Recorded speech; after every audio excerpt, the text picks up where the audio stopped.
All right, let's get started. Good afternoon, and thank you everyone for participating in today's CDB General Process Outreach. This outreach will start at 1:30 and will go for about 90 minutes, depending on how interactive the Q&A happens to be. Just some housekeeping remarks before we get started. As a participant, you may have noticed that you don't have any audio or visual capabilities. That is okay. When we get to the Q&A, I just encourage that you use the Q&A button at the bottom right hand of your screen to ask your question. That way all of us as panelists can read your question, and instead of using the chat where you might send it to one panelist and it might get overlooked. So please use the Q&A button when we get to the interactive Q&A at the end of the presentation. This is a formal PowerPoint presentation followed by the Q&A, and this event is being recorded, and I will share it with our co-sponsors after the event is over. I want to take the time to welcome our co-sponsors, the Illinois Hispanic Chamber of Commerce, PTAC, Technical Assistance by Illinois Tollway, and SBTRC. And at this time, I would like them to talk about their programs. So I'm going to pass it off to our Illinois Hispanic Chamber of Commerce partner, Marisol Flores. Hi, good afternoon, everybody. Thank you so much, Joey. Thank you also to the Capital Development Board. Just really quickly, my name is, again, Marisol Flores from the Illinois Hispanic Chamber of Commerce, or the IHCC. As seen on the slide here, IHCC's mission is to cultivate knowledge, connections, and collaboration to effect transformational social change and achieve sustainable economic impact through entrepreneurship. We are a community of business owners, entrepreneurs, and professionals committed to empowering individuals by helping them start and grow their business. And we have a great group of professionals here willing and able to help in any capacity. We do have 3 important procurement and government contracting programs, which will be presented in the following slides. They include the Illinois Procurement Technical Assistance Center, the Great Lakes Region Small Business Transportation Resource Center, and the Illinois Tollway Technical Assistance Program. If you would like to learn more about these programs or any of the other programs we have housed here at IHCC, we ask you to please visit ihccbusiness.net. I'll now hand it over to my colleague, Angie Alonso, the PTAC Director. Good afternoon, everyone, and thank you for joining us. Again, my name is Angie Alonso, and I am the Procurement Technical Assistance Center Director here at IHCC. So basically what we do at the PTAC is to help businesses enter and navigate government contracting at the local, state, and federal level. Some of the services that we offer include one-on-one counseling sessions, training events, webinars and procurement topics like the one that we are hosting today, certification assistance with different government agencies. We also assist businesses with vendor registration, SAM.gov registration, and we can help as well with the bid understanding and the bid evaluation. So if that in the slide is my contact information, if you are interested in government contracting, entering or growing in that space, please feel free to reach out to me. Thank you. Next one, please. Yes, hello everybody. My name is Jacob Perez. I'm the Great Lakes Region Director for the SBTRC, which is the Small Business Transportation Resource Center. We cover the 6 states here in the Great Lakes, and we partner with transportation agencies and really assisting DBEs in particular, and getting them to bid successfully either as primes or subcontractors on transportation related opportunities. We do this through a variety of ways, offering one-on-one services, technical assistance, and we also offer a bonding program. It's a comprehensive course that goes over the whole process of bonding and other tips that can really help DBEs become successful. So yes, if you like more information, please visit our website. Again, like was said, ihccbusiness.net, and from there you'll be able to find plenty of other resources as well. And with that, I will turn it back to Dana. Good afternoon, everyone. My name is Dana Toscano-Harder, and I represent the Illinois Hispanic Chamber of Commerce and the Illinois Tollways Technical Assistance Program. The Tollways program helps small and diverse firms build capacity to work on the tollway system with traditional capacity building resources, such as bonding, access to capital, things of that nature, but also more project-specific resources also. Bid feasibility, project execution, closeout, long-term business development, and strategic services. We help clients navigate the small business set-aside and small business initiative programs amongst, as well as helping people build their, rental vendor businesses, subcontracting capacity. And if you're looking for any more information on the program, and if that's something that appeals to you, my email address is listed here at dana@indepchai.com. Looking forward to hearing from anybody who wants to learn a little bit more about the program. Thank you, Dana. At this time, I'd like to pass it off to the CDB team, starting with Chief of Staff, TJ Edwards. Hello, can you all hear me okay? Good, yeah. Okay. Glad to be here, happy to partner with IHCC, Illinois Tollway, and the U.S. Department of Transportation. As always, any opportunity that CDB gets to not only talk about what we do and who we are, but opportunities that are upcoming. I'm here today on behalf of Director Underwood to speak a little bit about CDB's mission and some up and coming opportunities. CDB has served the state of Illinois since 1972. We're responsible for the reviews of buildings and construction codes and advises state agencies and units of local government on preparing long-range capital expenditure plans. As we come up on our 50th year anniversary, we are proud of our continued partnership, just like the ones today. And CDB oversees construction for prisons, college, and university buildings, mental health hospitals, state parks, and so far we're responsible for 8,770 state-owned buildings. Our mission is to efficiently manage the vertical construction projects and capital planning for the state of Illinois, for the state's agencies and higher education institutions. And we do so by ensuring quality capital projects are delivered on schedule and on budget. And we provide a fair and inclusive environment to support diversity efforts in the design and construction industries.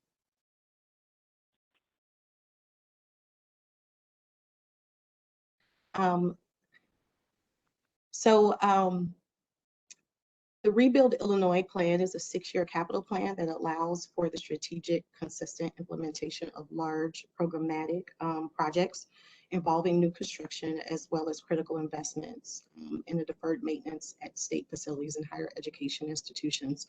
The RBI plan is $45 billion. We're currently in year 2 of a 6-year rollout, and CDB has $9.6 billion in appropriated authority. Therefore, there's a ton of work to do.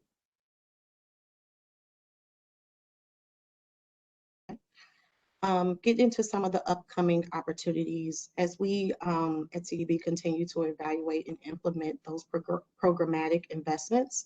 The Rebuild Illinois program allows CDB to address the needs of the state facilities across Illinois, focusing on deferred maintenance, repairs, and upgrades that directly affect safety and operations statewide.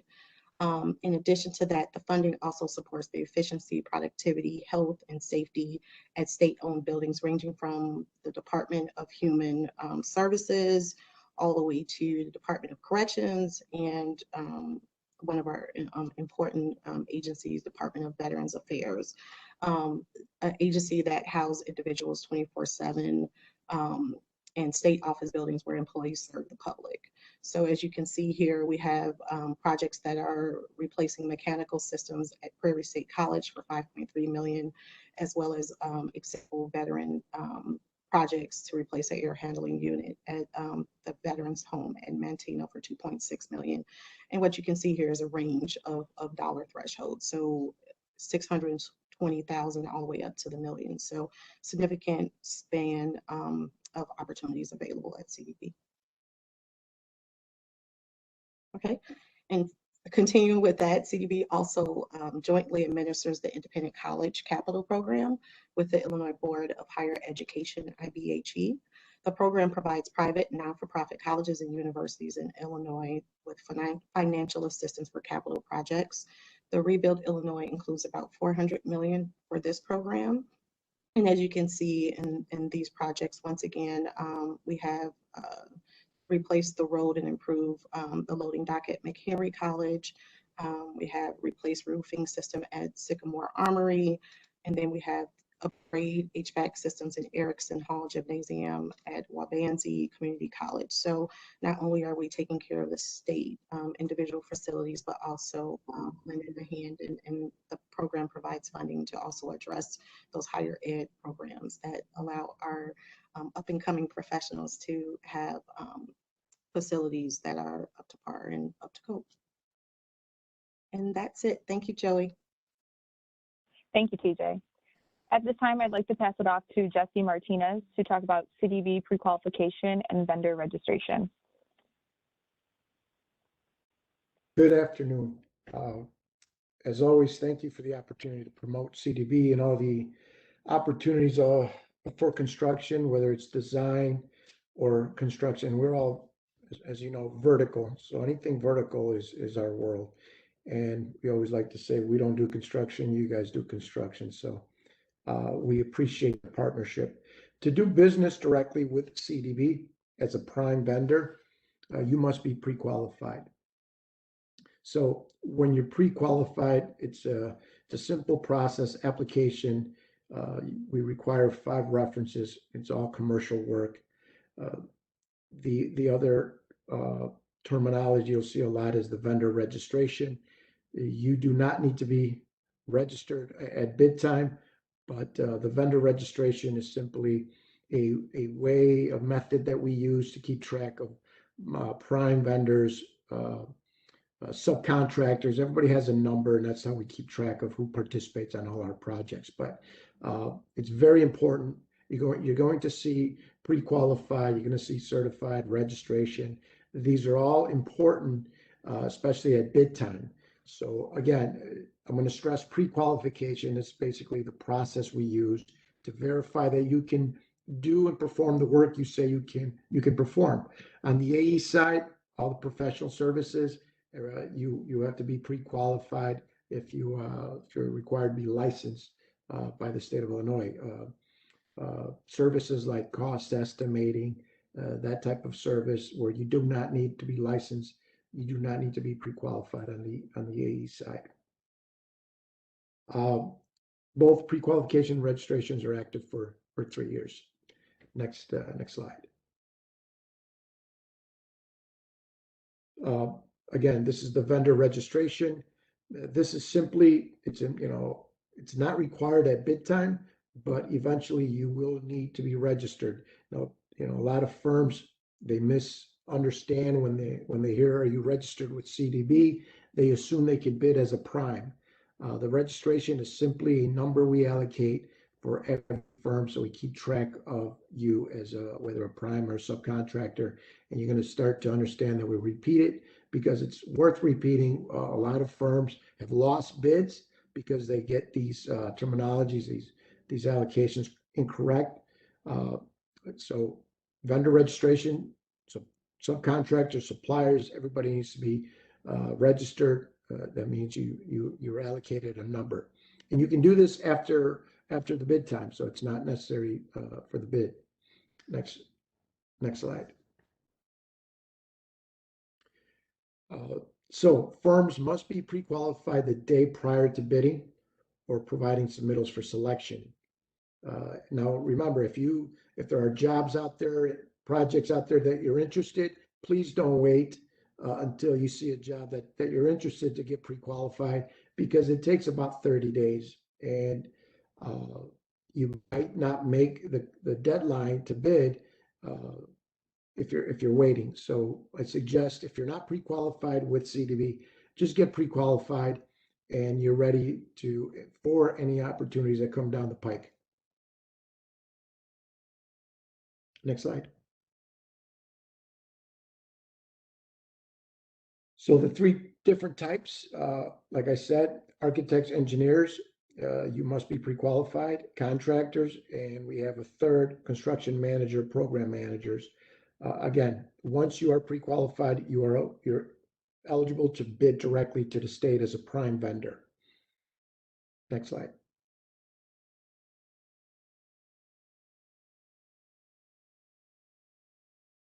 I think I covered this as well. Architects, engineers, land surveyors who are licensed by the Illinois Department of Financial Professional Regulations. Any license, you must be pre-qualified. Again, this is to be a prime or consultant on a CDB job. So as long as you are required to be licensed by the Illinois Department of Financial and Professional Regulations, you must be pre-qualified with CDB. Next slide. A contractor, if you want to, again, you want to be a prime contractor wishing to contract directly with CDB, you must be pre-qualified. We have delivery methods that Ron Wright is going to cover. And, we're not typical of the rest of the country when it comes to vertical construction. Most of the industry is used to that the general contractor has the job and now all the trades go underneath the general. We're a little bit different because we have different delivery methods. So it's important to understand as a subcontractor, you must be pre-qualified if you are in the delivery method of a single prime with protected sub. If you're classified as a protected sub, you must be pre-qualified. Any second tier, third tier, you do not. But any other delivery method, you do not need to be pre-qualified as a subcontractor. And that might be confusing. I'll be happy to meet with anybody that's interested and explain it individual basis, but you're going to hear this a lot during this presentation. When we cover delivery methods, Ron Wright is going to dissect this in depth, but you'll start to see the terminology and you'll understand. But again, any protected subcontractor in a single prime delivery method must be pre-qualified, and any prime contractor must be pre-qualified. Next slide. The pre-qualification application is, it's not that difficult. We're looking for 5 commercial jobs and evidence that you can provide the experience, the expertise. I think I covered most of it. Your ability to bond, you get pre-qualified based on your ability to bond. So if you're bondable for 100,000, then you can participate on jobs up to 100,000 in your bonding capacity. If you're a minority entity, a BEP firm, bonding, if you're a subcontractor, that is not, you don't have to bond the jobs. It's the prime. This is all about prime jobs. All the financial disclosures with Secretary of State, licenses, anything where you're licensed, those are all, you have to provide all these financial disclosures. But the application is fairly straightforward. We're not complicated. Your ability to get pre-qualified is really up to your 5 references. So as fast as those 5 references can respond to our inquiries, that's how fast we can move on your pre-qual. But again, do not wait. You need to give us a minimum of 30 days. We believe we can expedite them a little bit quicker, but do not wait for that last moment to get pre-qualified with us, especially if there's an opportunity out there that's on our bulletin that you really want to participate with. Next slide.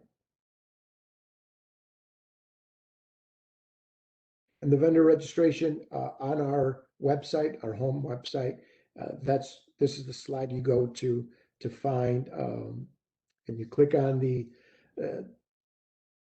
specific category you want to get pre-qualified in, and the application you can download. And I think that's, doing business with CDB as a pre-qual, I think that's the overall concept.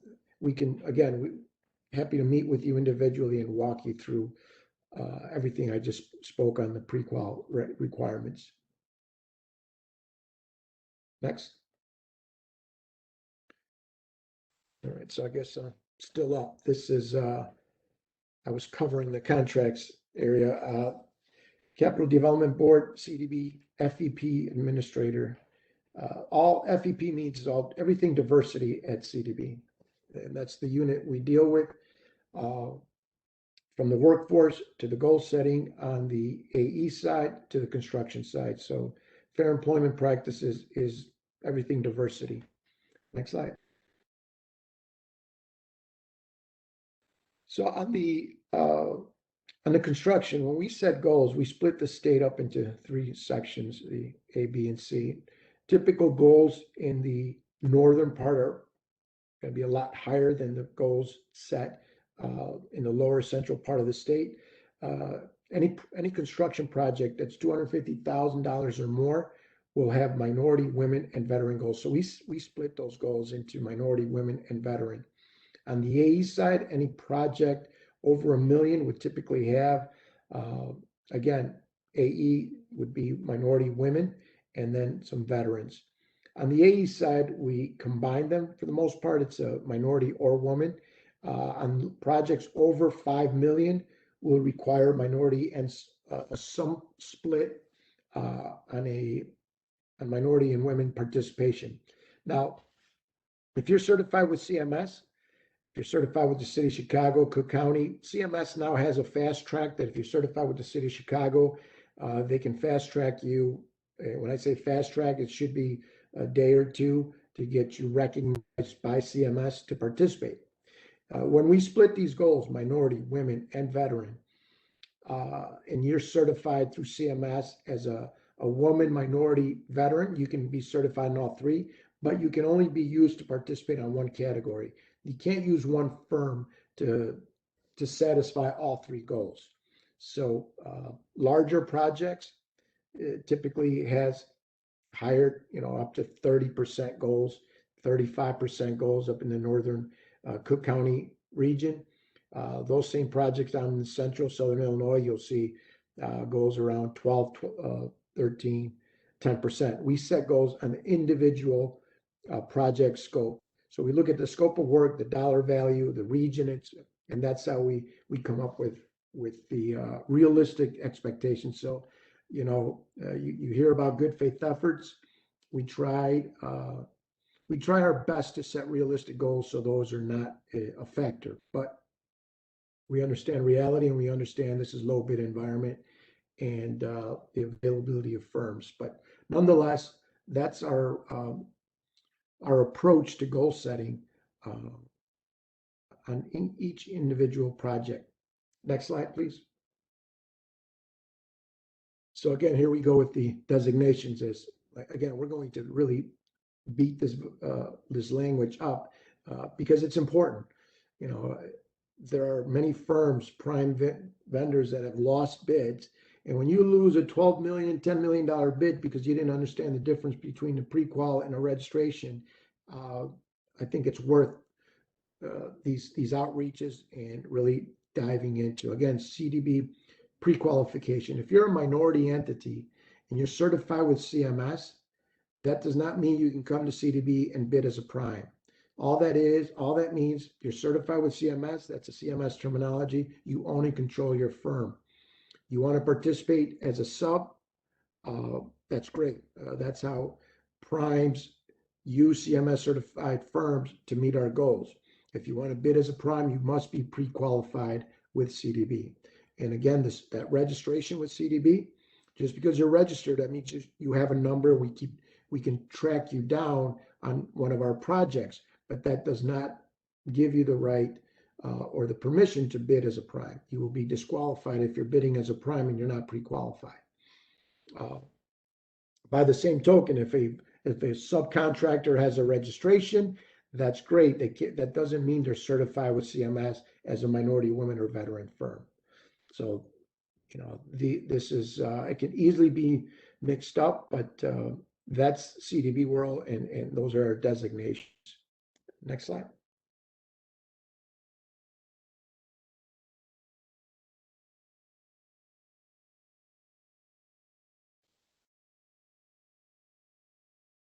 Okay. Strategies for partnering. Well, these outreaches are great.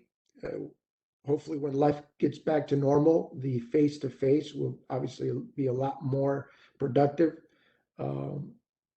People do business with people they like, and networking is probably the best way to partner. We have a lot of pre-bid meetings. I would say all our projects have pre-bid meetings. Some are mandatory, some are not. But the pre-bid meeting is an actual project with all the decision makers in the room. That's probably the best, not probably, it is the best way to network and partner with potential primes and subs is at those pre-bid meetings, because the decision makers are in the room. It's a live project, and all the questions to project concerns will be addressed at those pre-bid meetings. CDB attends these networks. We're always invited to different trades events. So we're out in the community. We're at the events, and we have the best kept secret, which is CDB on vertical construction. I know a lot of contractors, AEs, that for one reason or another assume that the state is broke and we don't pay. And that might be for general funds, but we don't operate out of the general fund. So we are a small agency that has a lot of work. A lot of it between 5 million to 100,000 is probably about 70% of our projects. So by default, we're somewhat of a small business incubator. And I truly feel that a lot of the contractors do not take advantage of the opportunities we have at CDB because they believe the myths out there that, they kind of treat the state as a whole instead of understanding that the state has its different agencies, and every agency has its way to procure. We are a lot different than the Tollway. We're a lot different than IDOT. And we're definitely a lot different than the city of Chicago. And Ron and TJ are on, so they can, I know we pay 15, 20 days, 30 days. We are consistent, and we don't start a job unless it's funded. So when we have projects, we are probably the best kept secret in the state of Illinois, and I mean that truthfully. At least that's the way I promote CDB, because I live it and work at it every day. So again, we will do one-on-ones with any contractor that is interested, any AE firm that is interested in kind of discussing your specific business, your capacity, where you might fit in, the strategy for you to be successful within our projects. You can reach out to myself, to Joey, and we can schedule a technical one-on-one and walk you through it a little bit more closely as it pertains to your business. Next slide. So the 4105, as you can see how we split the goals, typically this would be a project up on the north side. This was close to a $30 million project. So the 4105 is a utilization form. This is a bid document. So when a prime submits a bid, this is the form where all the minority, women, and veteran firms, the scope of work, and we don't set percentages. I mean, we set the percentage, but when a prime identifies you as their minority partner, they don't put 28%. They put the actual dollar value with the description of the scope of work. Anybody can play with percentages, but the actual dollar value that you've negotiated is what we expect. So when this form is completed, you will see the name of the firm, contact, the designation, whether it's minority, women, or veteran that they're trying to complete, the dollar value, the date of expiration, because a lot of folks make mistakes, and it's, you have to be certified at the time of bid. And if you're not certified at the time of bid, you have 10 days to cure. If there are mistakes on this form, you have 10 days to cure the deficiency. If you submit a blank 4105 with no good faith efforts, you are out. And that's written strictly on that 4105. So if you're a prime and you just ignore these requirements and you do not provide good faith efforts, you're basically disqualified. So that's the initial bid document, as most folks would know it as the utilization form. Next slide. So in the event that the goals are not met for whatever reason, I like to think that we set realistic goals, but life happens, and sometimes not everybody can get along and can agree on a price. We have a bureaucratic process, and it's done that way through a committee. So we evaluate, you have 10 days to cure it. Within the 10 days, we evaluate your good faith efforts. You can either meet the goal, or if we evaluate your good faith effort, it goes through our department, FEP. We write up a determination based on the facts, the findings, and we submit it to a committee. That committee reviews our findings, our determination. They either agree with it or disagree with it, and then it goes to the CPO's office for verification.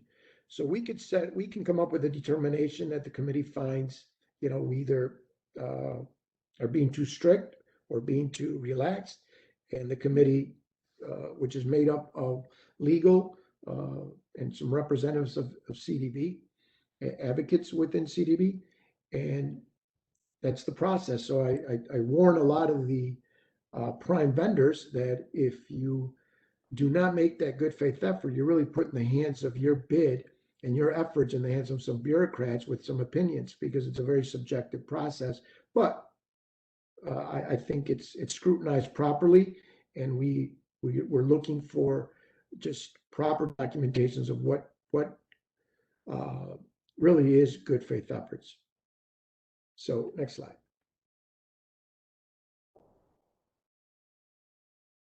The 665 form,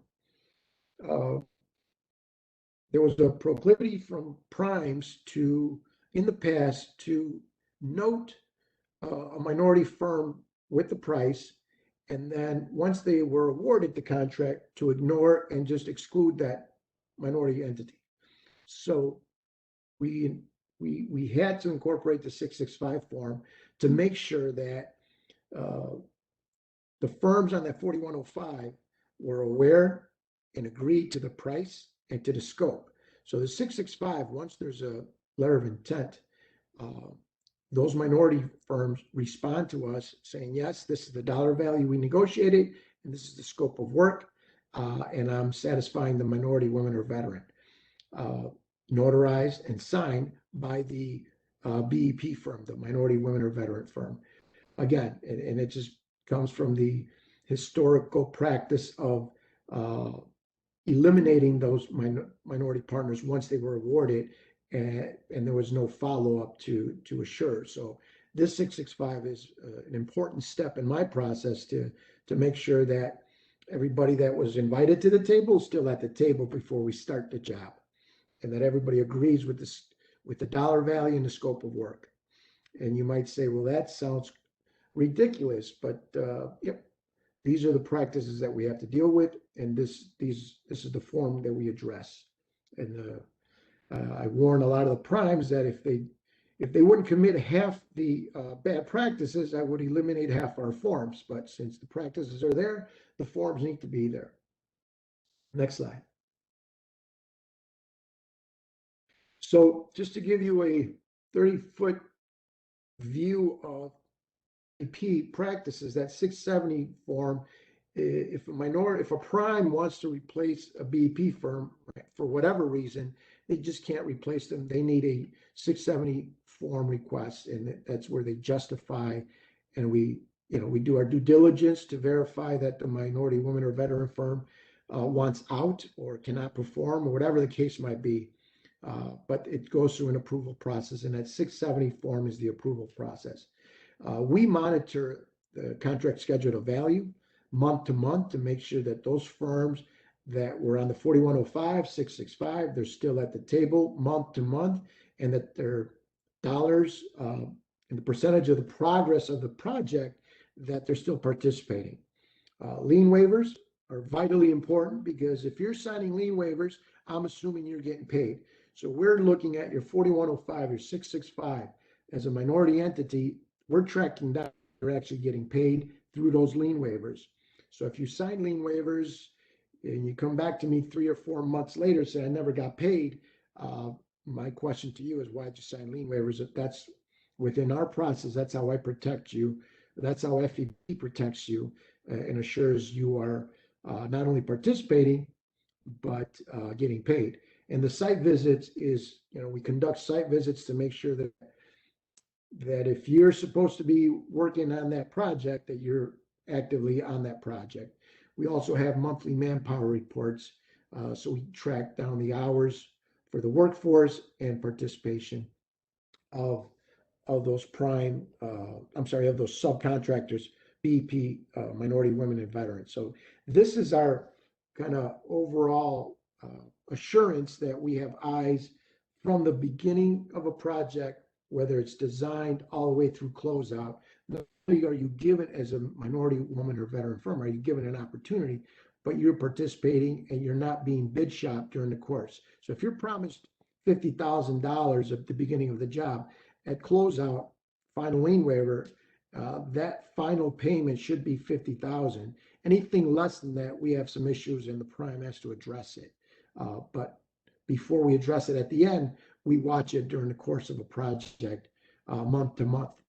So be assured that you have an advocate within FEP as a minority firm, minority woman, veteran.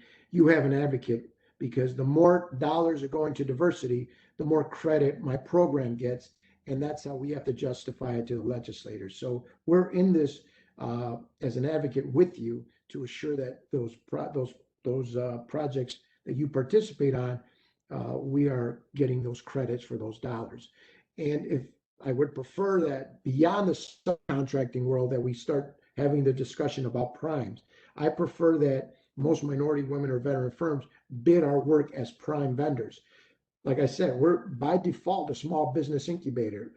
$100,000 to $5 million is 70% of our work.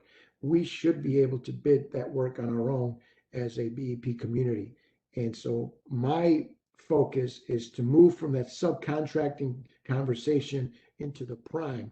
And we're in the works of putting some wraparound services on the financial component. I think I heard there was assistance with bonding. So that's the kind of assistance, access to capital, bonding. Those are the two big obstacles in building capacity. And so we're looking to address that in the near future. But for now, I think the fact that they're small contracts could give you, as a contractor, the ability to participate and build your capacity. Next slide. So now you will get into the weeds with Ron on the construction side. Thanks, Jesse. Good afternoon, everybody. Next slide, Joe, if we could. We have delivery methods, and we are going to get into the weeds a little bit, if you will. We have different delivery methods that we use. Multiple prime is the first one. That's been around a long time. And that's for projects that have $250,000 worth of cost estimate at the time of bid. And we have 5 multiple prime trades that we bid if each of those break out over $50,000 in value currently. General, heating, vent, electrical, and plumbing. Some projects don't have every trade, and some do. But that's the breakup that we have when we use multiple prime. During that time frame, we have a multiple prime coordinating contractor. Sometimes it's a general, other times it's going to be one of the trades. Normally, it's the trade that has the most amount of work and coordination to have happen. The second type of delivery method we have is single trade. Now, single trade is, as the word implies, primarily roofing, could be elevators, could be a curtain wall that's heavily general, but one trade has the bulk of the work and all the other trades are under $50,000. So we blend those into one contract. As Jesse Martinez just noted, the bulk of our work is 70% of our work's under, $4 to $5 million. Tons of jobs at $1 million, $1.5 million, $2 million. And there's a number of roofing jobs, for example. One of our most progressive numbers of projects, there's almost 40 roofing projects going on right now. And yet we have projects of all shapes and sizes that we'll talk about. There's single prime, and let's talk about single prime with protected subs. If we can go to the next slide, please, Joy. Thank you. Single prime with protected subs, what is that? That is, in the private sector, that would be a GC, or could be a mechanical, and all the folks report to them.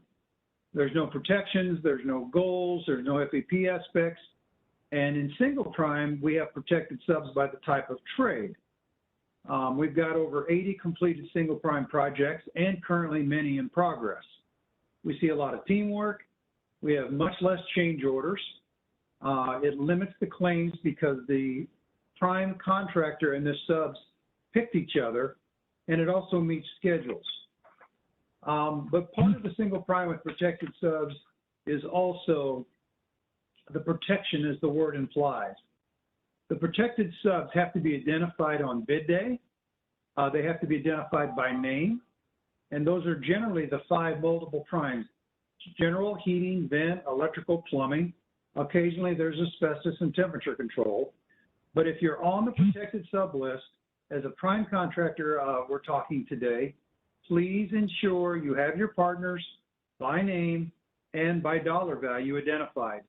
Pay attention to the front end documents because it's a material defect if we lose you. If you're a subcontractor working with a single prime with protected subs, understand the protections that come into our MAP partners and sometimes the generals, because we even have some single primes that are run by MAP, to make sure you're working with a partner that you're comfortable with, identifies your price, and you cannot be replaced after the bid is awarded without the written permission of the Capital Development Board. Frankly, with over 80 projects over 17 years, we've only even had that requested one time, and that's because of a death in the owner. So that's truly a teamwork aspect that we see. Next slide, please. We also look at design build. Design build, we have over 680 projects in different stages, over 300 in design stage getting ready to bid or be selected, and over 174 in active construction. Design build takes through a bridging firm that helps the CDB and the owner figure out a scope and performance to about partial schematic design documents. Then we put an RFP on the street. The questions to the RFP are active on the webpage, and the RFP asks for design build entities to partner up both construction and the design partners into one entity. Okay, who can hold the contract? Can be any of the 5 multiple prime contractors that are pre-qualified, again, general, heating, vent, electrical, plumbing, or it can be a pre-qualified architect or engineer. We don't care which one, both are acceptable to CDB. Please bear in mind, 75% of the selection process is weighted selection criteria. We're looking at who your partners are. We're looking at the schedule you put out. We're looking at the quality and the experience that you bring to the table. We're looking at your FPP partnership. Next slide, Joey. Design build heavily is based on that experience and the quality of the teams. We have a single point of responsibility. Our design build projects have always come in on time and recently are looking to come in up 3 months early on a project just selected. We do use a firm fixed price model, okay? And to kind of put the selection process into play, Mr. Brent Lance is our chairperson for that. We have 2 public members that help select the design build team, in addition to Jesse's group having a standing member. Mr. Lance, construction has 1 person on there, professional services, and the owner, but 2 public members selected and offered by associations like yours. So we have a very transparent design build method. If you make it through phase 1, phase 2 includes pricing and schedule. So while it does matter, it is only part of the selection criteria. First, bring the best team to the table. If you're interested in design build, we've done some small ones. We have currently a number out there that are larger in preparation for RFP. In RFP, there is a standard documents for construction that's out there on our library, noted on the email address, the website address noted below. Remember, when you do low bid models such as multiple prime, single trade, and single prime, there's a standard document to construction. When you do design build, there are some differences, and some of them are important. And I can try to answer any questions as we go through on design build. It has achieved some of our highest goals that we've ever seen in the state of Fair Employment Practice Partners, and we're very excited about that because it's helping feed our low bid jobs by the partners turning into primes and major subs, as Jesse noted. Another tool we have on the next slide is CM and Agency. CM and Agency is being used right now on projects at the Computer Center and Research Learning job that's in award. Just finished the Chicago Veterans Home. We're using it over at the project at Harper Community College. And we use the CM to help augment our services at the Capital Development Board. They help us through the design phase, constructability, estimating, review. They help us during the bid to get our people to the table, to get our bidders and our subs, and to share information on outreaches. And the heavy lifting for us starts in construction when we're looking at RFIs and shops, coordinating toolbox meetings, keeping the utilities and the permitting processes moving forward, and making sure the bills get paid on time through and augmenting our project manager. Next tool, next slide, please. And before I go into some key tools, I also don't want to overlook design coordination jobs that we have out there and emergency projects. People have called and asked Jesse and Brent, Chief of Staff, Edwards, our team, et cetera, how do I get on an emergency list? Well, we have prime contractors that have worked well. We have had subcontractors that we have worked well. Recently going through the COVID, we expanded that list. We're looking for great partners. Emergencies are usually a short list of 3 to 5 firms that we recommend, and our legal department affirms a group. FEP goals are always part of that group in not only emergencies, but in every project delivery method we have, okay? We also use what's called design assist. Design assist projects are truly emergencies we have no time to design. We have to put the design professional, the construction team, the subs, our suppliers, our partners into a team and ask them to go to work. That design assist has been used on multiple larger projects, for RASHO projects that we help with corrections, for Legionella projects that we dealt with when we're going through that aspect at one of our sites. It's a good tool to use. We use it with discretion. Again, Jesse Martinez and his partners and his teammates set goals. So Jesse looks at each of these methods, including emergencies, and says, here's my goals for MBE, WBE, VBE, and folks with disabilities. So those goals cut across our delivery methods. Another tool we have is the stored material log. And it's a kind of a neat tool. Private sector does not do it all the time, but we do. And what's an SML and an acronym? Well, when you're awarded as a prime contractor and you want to find a way to get your materials in early, we want to accomplish that. Delays in materials are one of our biggest schedule killers. So for example, you're doing a small job of $2 million redoing plumbing at the Armory, General Jones Armory, and you've got hundreds of toilets, but you can only put in 10 to 15 a month due to the sequence of work. If you want to buy out $400,000 worth of plumbing fixtures, put them in a warehouse, make sure they're insured, we will inspect them and we will pay you in full at the time of that inspection completion with overhead and profit, all your materials, even if you're going to use it 6 months later, a year later. That's usually off-site storage. So the stored material logs are a way to help your cash flow. It's a way for us to have better schedule being met, better schedules being met, and to remove that as a problem for you and your partners. You're not obligated to do it. It's just a tool. Jesse touched on lien waivers, and waivers of lien for all the primes and subs cut 2 ways. One is as a prime, if you got your first pay draw and it's $300,000. You're getting mobilized, you're putting up fence, you're doing trailers, but you're also maybe buying steel and starting your civil work. And let's say you subbed out $200,000 of that work. We pay you the first bill. The second month you have trailing waivers of lien. So we need those lien waivers for those $200,000 worth of subs. Please understand, unless we caused it in some way, if you don't have that second pay draw with the trailing waivers of lien, you're not going to get paid. And people say, well, it's only $15,000 or $20,000 on a $300,000 pay draw. Can't you pay me the rest of it? How would you like it if it was your $15,000 or $20,000? So whether you're a prime, make sure your waivers of lien are there. If you're a sub, make sure you get a check in your hand. As Jesse noted, as FEP techs constantly watch different aspects of the CSV and the payments. The project managers are usually on site at least once to twice a week, and they are looking for the folks doing the work to be the right partners and the right people identified as FEP partners.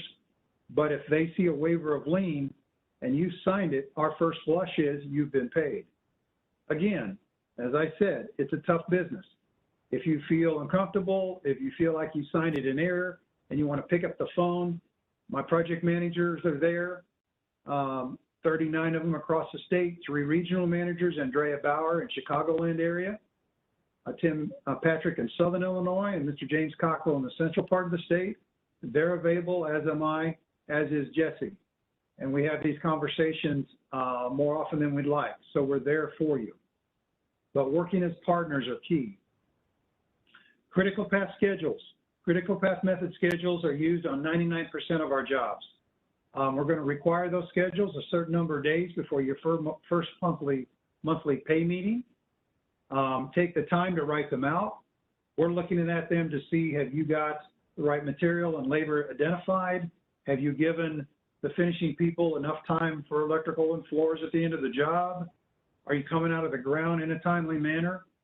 It's your schedule. We may question it, but at the end of the day, you own the schedule, and we're going to watch to make sure you meet the dates you put out. A contractor schedule values very similar to the private sector. Jesse's folks take a look at them at the outset before you ever turn a shovel of dirt. We looked at them as well, and the architect, for obviously FEP concerns. We're also looking for correct labor and material to the 30 divisions of specs. We're looking out there to see the registered and pre-qualified firms. And that's the parent document, if you will, that fosters your payouts from now to the end of the job. And then your monthly pay draws use what they call cash forms and vouchers that simply draw down from those line items. Electronic payments. If you still want a paper check, it's still available, but we strongly encourage you to work with the Office of the Comptroller, get the electronic payments. Nearly every industry partner we know says it cuts off somewhere between 7 and 9 days of getting cash into your accounts for cash flow. And finally, the Chief Procurement Office, Mr. Art Moore and his team across the state, are very good partners. And they're also gatekeepers that watch and follow and interpret and sign off on the procurement code for the Capital Development Board. At CDB, we execute the contracts and the changes. In the field, our project managers have authority to execute change orders up to 10,000. The regionals to 25, myself to 50, and all the way up to the director at $100,000, and then our oversight board for things above the director's level. But in all cases, when we execute them, a stamp by the CPO has to be part of the documentation. The approval document today in the virtual world has to be part of the documentation. We use change orders in the field. We also do proceed orders that usually with your cooperation can be done as quickly as a few hours. Sometimes they take longer. Change orders execute dollars to your contracts after the proceed order or without a proceed order straight up.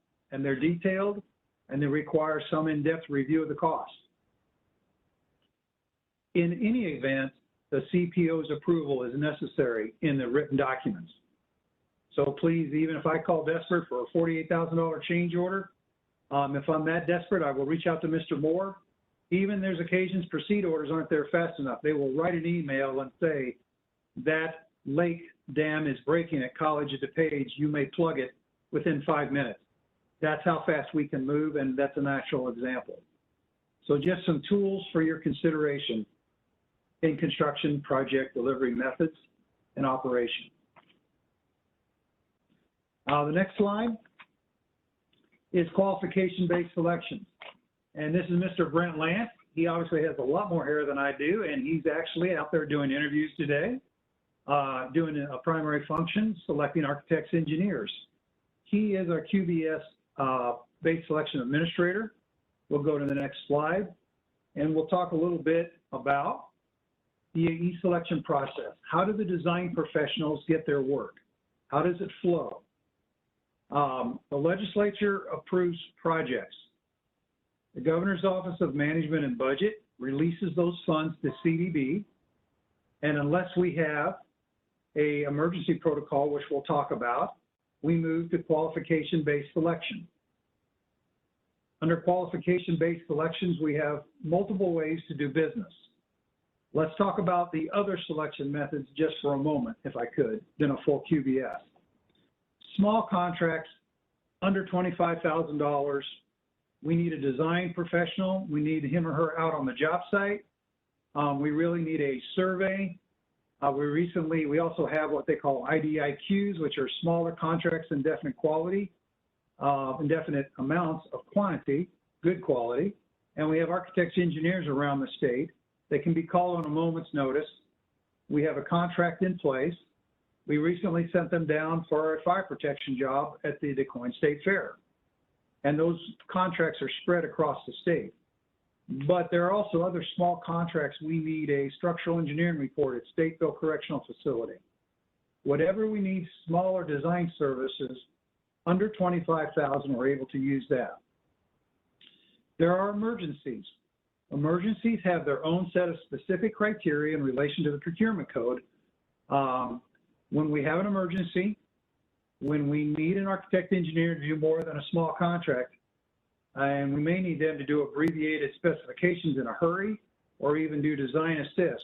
Whatever tool we use under the emergency selection, Brent reviews, finds a short list, we offer suggestions, Brent selects, our bipartisan oversight board reviews and understands to approve in a follow-up, and then we get that design professional to work.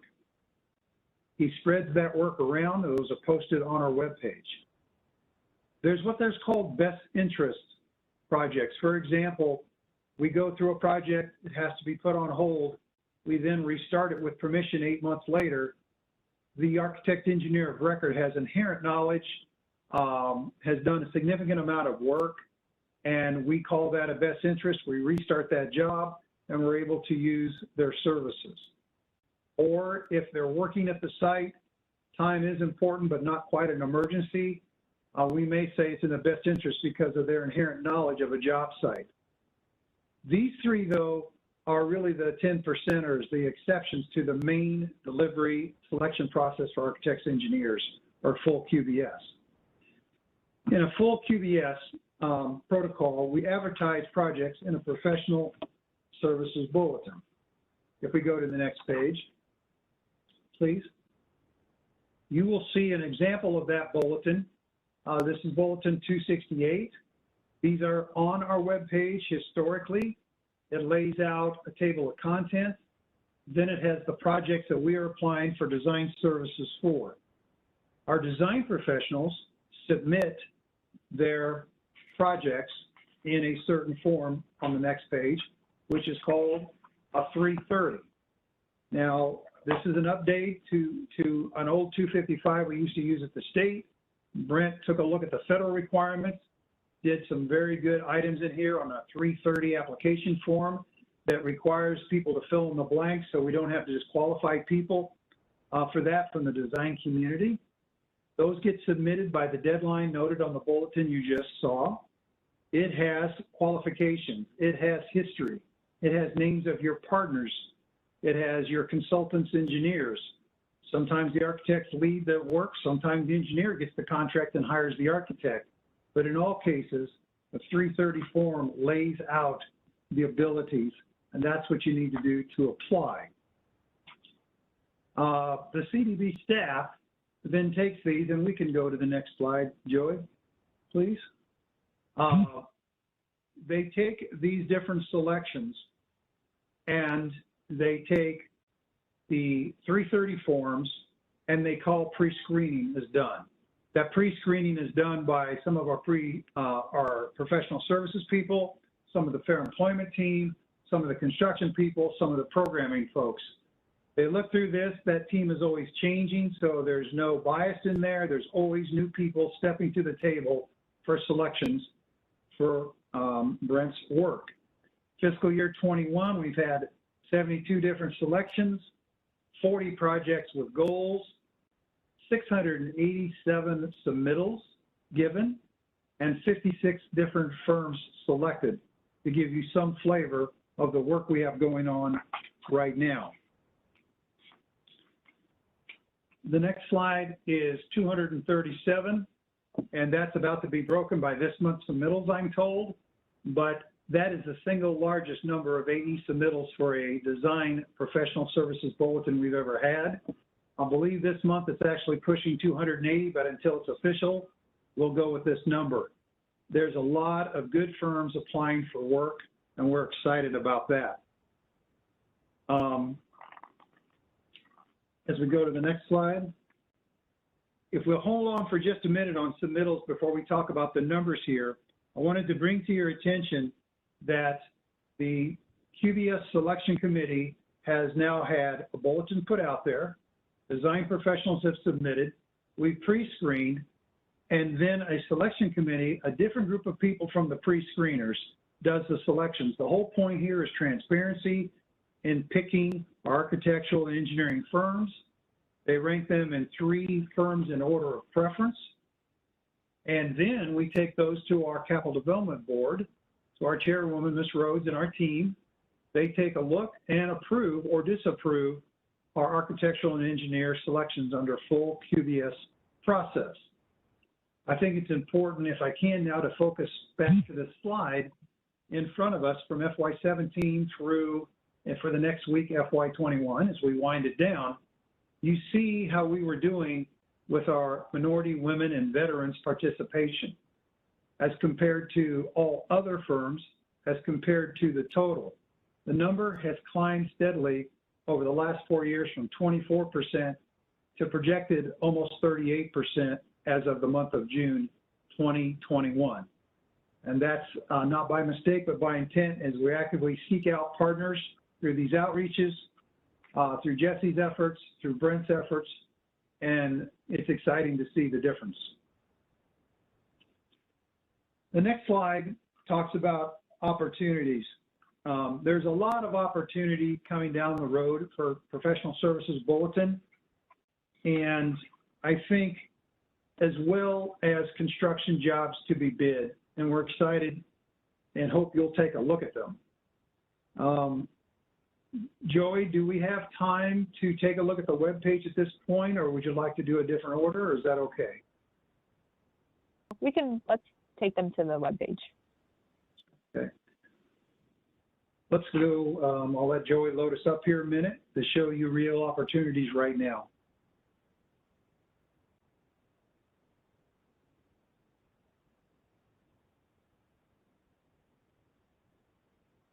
Okay, let's go to the professional services bulletin first, if that's all right, Joey. Mm-hmm. And if you scroll down just a little bit, you'll see the professional services bulletin called current. That's what's out on the street right now. Could you bring that up for just a minute? Thank you. Of course.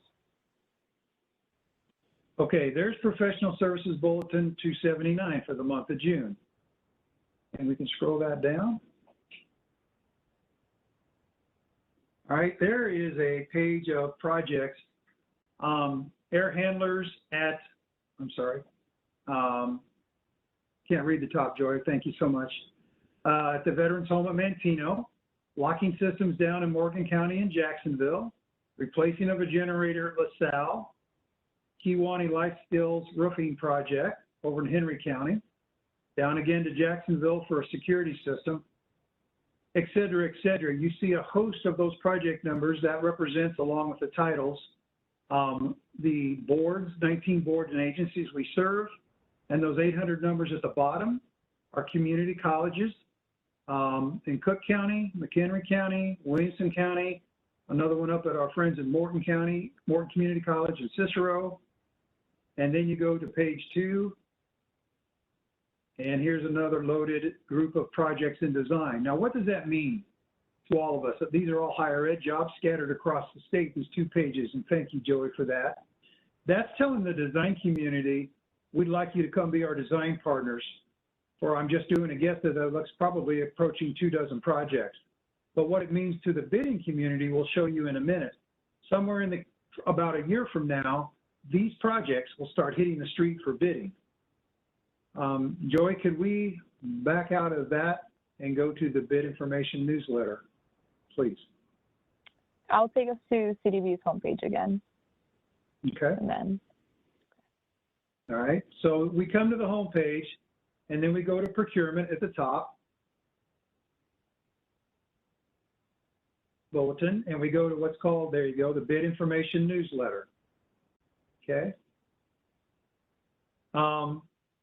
It's really important before we scroll down to show you the first paragraph. Bid information updates.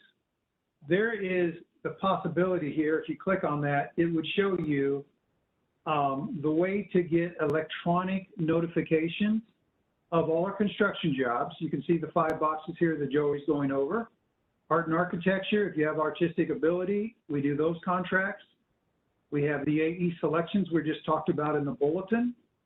And we also show you local schools as well as ESCOs. So if any of these interest you, or all of them do, you click that, you put your email and notification there and sign up, boom, you see everything across the state. Perhaps you don't care about jobs in Carbondale, perhaps you don't care about jobs in Cook County, but if you care about them, they're there for you to see, so you see everything CDB's got. Now, if we go back to the bid information, thank you, Joy, and you scroll down, you will see possibilities here, all right? First, you've got solicitations out there. Why don't we bring those up? Okay, right now you're looking at active jobs scheduled to bid over the next month and a half. To Jesse's point, if you let your eyes move over to the estimate, we give ranges, not the exact amount, but the ranges. You start to see 700, 700, 2 million, 100, 200, 2 million, 2.5.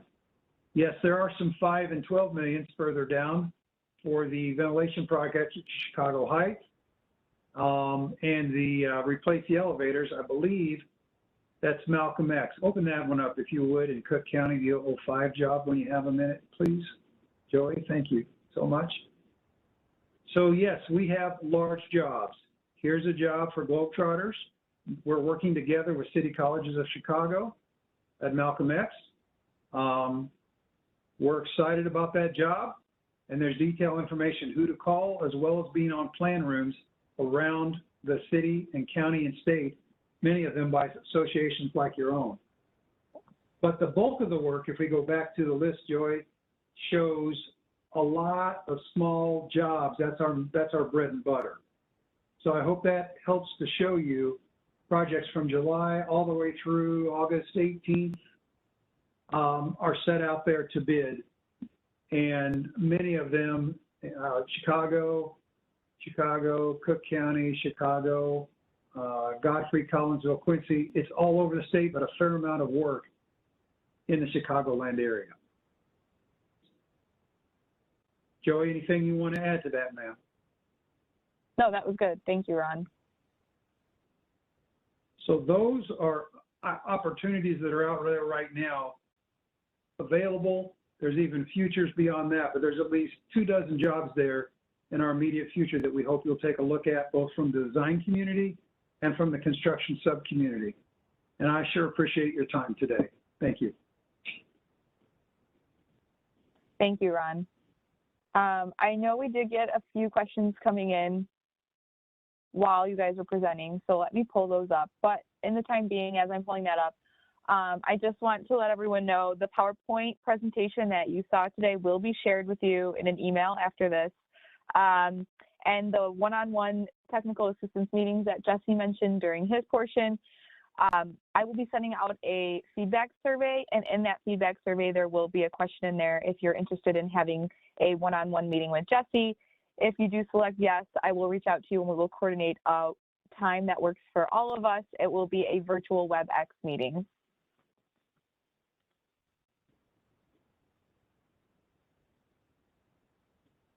So I see, Jesse, you've answered some of the questions. This is one that I did get in the Q&A. Someone asked if you are a prime and you are WMBE, do we leave the utilization form blank or add ourselves? Jesse answered, you add yourself for the amount you self-perform, and that CDB requires primes to self-perform a minimum of 20% as a general. I don't know if there's anything you want to elaborate on that, Ron, before we go to the next one.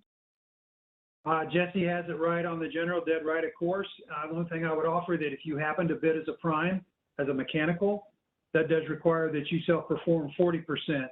We're after contractors that do enough of the work, you know, that are not pass-throughs or suitcase contractors. Not a bad thing, but we like to have partners that have some skin in the game and know their trade. So Jesse's right at 20. I'd only add it as 40% for the heating, vent, electrical, plumber primes. Okay, so she did now write back. So can a woman minority business enterprise perform 100% as a prime and subcontractor?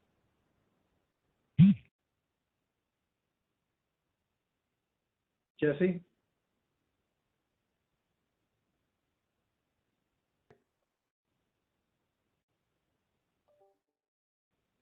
Sorry, repeat that question. So as we were discussing the question, she wrote back in asking, can a woman minority business enterprise perform 100% as a prime and the subcontractor?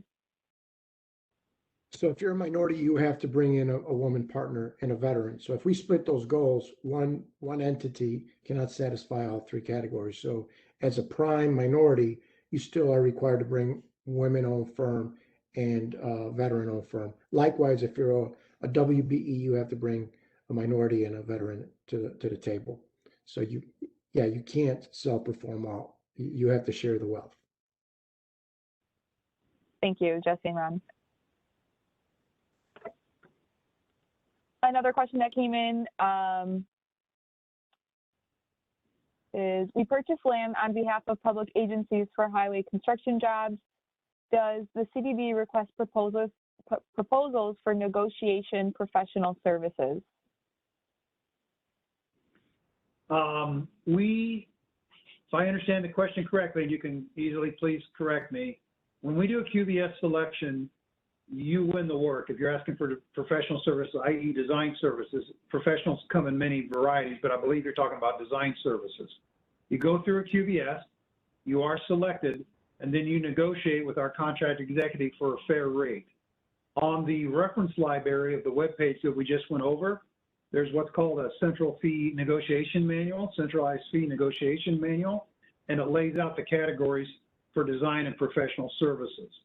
And so, yes, there are discussions that go back and forth between the design professional and our contract executive, but you are not competitively bid. It's not a competition between the other 3 or 5 firms that might want to be getting that work. You win the work on your ability and your quality, then we negotiate and see if we can find a common contract that is satisfactory to both parties, if that helps.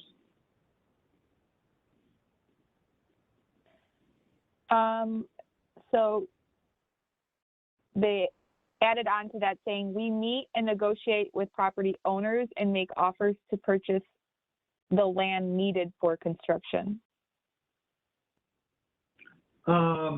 We buy land occasionally, but we do it in conjunction with CMS. CDB has the ability, and let me say this another way. Occasionally, we do build on new property we don't own, or we buy out older property. but then CDB's attorneys work with CMS attorneys, and they work out those details for fair market price. We at CDB don't buy directly without CMS or other direction, land. Okay, thank you, Ron.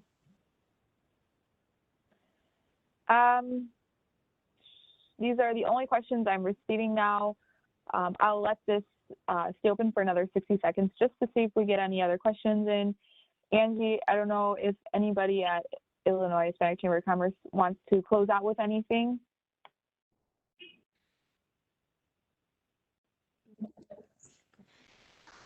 Thank you, Joy. No, I think we are okay on this side. We just want to thank everyone that has participated and the partners that we had today for providing us all of this information that I'm sure is very helpful for the participants. Thank you, Angie. Okay, Thank you, Joy. with that being said, I haven't received any more questions. So, oh, actually I did. Does a supplier registered in CMS as a WBE, would that certification be combined to assist with goals? I would say that's a Jesse question.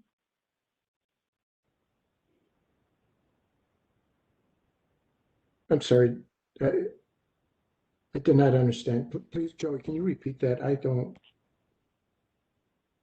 Hey, so I'm assuming they're a supplier registered with CMS as a WBE, and they're asking, would that certification be combined to assist with Joey, goals? I apologize. at You CDB? you cut out again. Can you please repeat that? You cut out for some reason. I'm having gaps in the audio. Jesse, can you hear me, sir? Yes. Okay, I believe the question is, if you are a registered WBE supplier with CMS, Joey, give me a thumbs up if I'm right, can that be counted on the CDB goals if you apply as part of a team? A woman supplier firm with CMS certification. Yeah, we give 100% credit on the supply side, and simply, I know the city does an 18, it's 80% or something. They don't give 100% credit. We do simply for the reason that Central Southern Illinois, the available trades and the available certified firms are very limited down in Central Southern Illinois. So supplies is sometimes their only option to meet and satisfy some of these goals.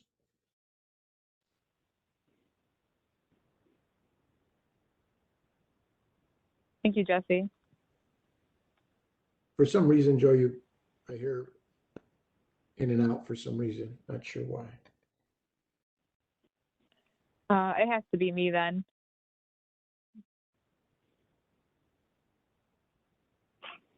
All right.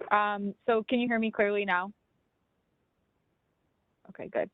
Okay, with that being said, I will send this PowerPoint to all of you that have attended. Please look out for the feedback survey for the opportunity to have a one-on-one meeting with Jesse Martinez to discuss ways to strategize your business with CDB projects. And again, thank you for attending. Thank you, CDB team, for taking the time out to present, and also our co-sponsoring partnerships for today. Everyone, please have a great rest of your day. Thank you. Thank you.